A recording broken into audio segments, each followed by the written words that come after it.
Welcome to Understand the Math. In our first example, we're asked to find the limit of f of x as x approaches 2, and we're given that f of x is a piecewise function, and it's defined as 2x when x is not equal to 2 and 6 when x is equal to 2. When you're evaluating a limit of a piecewise function, it's best to start by graphing the function. I have a video on graphing piecewise functions if you need to review that. Let's graph our function. When x is 2, f of x is equal to 6, so let's put a solid dot right here. And then when x is not equal to 2, f of x is 2x, which is just a straight line through the origin with a slope of 2. To graph this line, I'll put a point here at the origin, and then when x is 2, f of x is going to be 4, so we'll put a point here, and then we'll just draw a line that connects those 2 points. I'm now going to draw an open circle right here to indicate that our function is not defined at that point, because it's equal to 6 when x is equal to 2. Now we can start talking about our limit. We want to evaluate our limit as x approaches 2. So let's look back at our line and see what the function goes to as we approach from the left and we approach from the right. Can you see that our function value is going to approach 4? Because of that, we can say that the limit as x goes to 2 of f of x is equal to 4. The limit from the left was equal to the limit from the right. Let's now look at our second example. This is really a classic calculus example to do when we're looking at limits. We're going to evaluate the limit as x goes to 0 of x divided by absolute value of x. The absolute value of x is a piecewise function, so let's go ahead and start by writing down what it is. The absolute value of x is defined to be x when x is greater than or equal to 0, or minus x when x is less than 0. If you haven't seen that before, you might need to commit that to memory. Now we can evaluate our limit. We're going to look at our left-hand limit and our right-hand limit and then see if those two pieces match up. We're going to look at the limit as x approaches 0 from the left of f of x. When x approaches 0 from the left, our absolute value function is equal to minus x, so we can write this as the limit x goes to 0 from the left of x divided by minus x. The x's cancel, so we have the limit as x goes to 0 from the left of negative 1, and that's just equal to negative 1. Now let's look at our right-hand limit. The limit as x approaches 0 from the right of f of x is equal to the limit as x approaches 0 to the right of x divided by our absolute value function when x is positive, so that's just x, so we'll put an x here. So this is the limit x goes to 0 from the right of 1, which is 1. Now we have to see if our left-hand limit equals our right-hand limit. Our left-hand limit is negative 1, and our right-hand limit is equal to 1, and they're not equal. I put a graph up here on the right just so that we could see this graphically before we come to our conclusion of what the limit's going to equal. When x is greater than or equal to 0, our function is equal to 1, and we're going to put a closed circle there. And then when x is negative, our function is equal to negative 1. And we're going to put an open circle here because the absolute value of x is only equal to minus x when x is less than 0. Looking at this graph, you can see that our limit from the left does not equal our limit from the right. So we can say that the limit as x goes to 0 of x divided by absolute x does not exist. And we abbreviate that by DNE. In example 3, we're given a function f whose graph is given, and we're going to evaluate the following limits. Let me move this up a little bit so that we can see the limits. The first limit that we're going to evaluate is the limit as x goes to -2 from the left of f of x.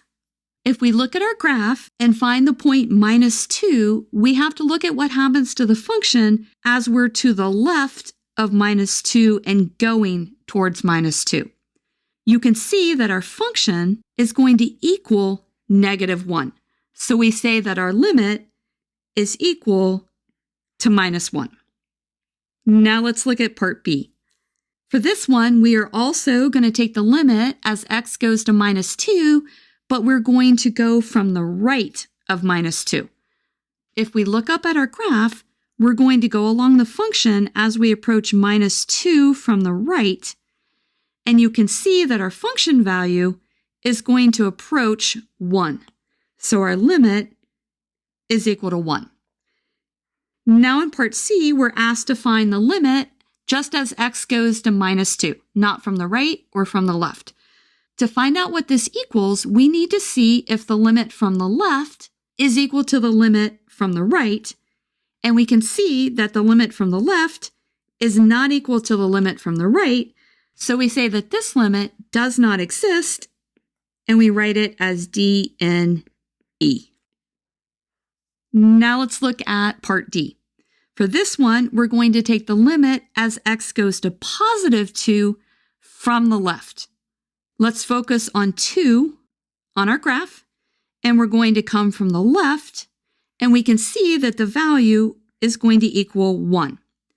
Now for part E, we're going to go back up to our graph, but this time we're going to approach 2 from the right, and we can see that our function is going to equal 2. So let's write that this is equal to 2. For part F, we want to see what the limit as x approaches 2 is equal to. Notice that the left-hand limit and the right-hand limit are not equal, so we say that this limit does not exist. Hopefully you're getting the hang of this. Now let's look at our third set of examples. This is going to be different than the first two that we just looked at. We're first going to look at the limit as x approaches 4, so let's put our eyes here on 4. We're going to look at what happens as we approach 4 from the left. So we're going to go this way, and you can see that our function is going to approach the value 2. So this is equal to 2. Now let's see what happens as we approach from the right. As we approach from the right, our graph has what we call oscillatory behavior, and it oscillates between two values and never settles down. When that happens, we say that our limit does not exist. So let's write DNE because it's not equal to one value. It just keeps bouncing around between values. Now let's look at I. This is the limit as x approaches 4. So again, we're going to look at the left-hand limit and the right-hand limit, and we're going to notice that they are not the same. So we say that this limit does not exist. Let's now look at our fourth example. When I've taught this example in the past, this is the one that students find most challenging. In this example, we're asked to sketch the graph of f of x, and then we're asked for what values of a does the limit of f of x as x approaches a exist. Let's not worry about that part for right now. Let's start by graphing f of x. Notice that f of x is a piecewise function and it has 3 pieces. When I look at this function, I think the middle piece is the easiest. So let's graph that part first. Our function is equal to x, which is just a straight line through the origin, and it goes from -1 to 1, and it's defined at -1, but not defined at 1. So our graph is going to look like this, and we're going to have a closed circle at -1 and an open circle at +1. Now let's graph this piece. That is a parabola. It opens upward and it's centered at the point 1, 0.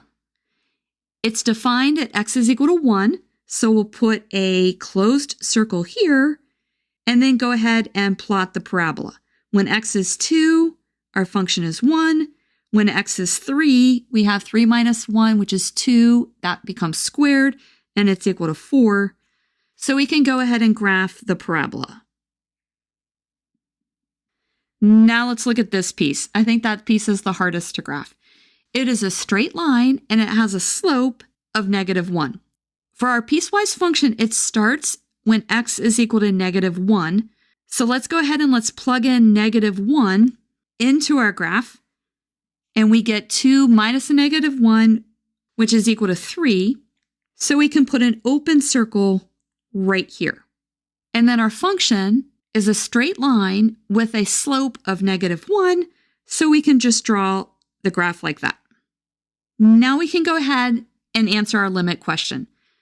We want to find out for what values of a does the limit exist. For this question, what we want to do is start by thinking about the opposite. Looking at our graph, we want to determine for what values of a does the limit not exist. Let's write that down. So we want to see where the limit does not exist. If we look at x is equal to -1, we can see that the left-hand limit does not equal the right-hand limit. So let's write down that our limit does not exist at x is equal to -1. Let's now look at what happens when x is equal to 1. Can you see that the limit from the right does not equal the limit from the left? So we can say that our limit does not exist at x is equal to +1. To find out then where the limit does exist, I think it helps to go ahead and just draw a quick graph. We'll label this as x, and then we'll put -1 and 1 on it, and we're going to put an x at those points. So our limit is going to exist in that interval, in the interval between these, and then in the interval to the right. So we can say that our limit exists for -infinity to -1. We're using interval notation, union -1 to 1, union 1 to infinity. So that's our answer.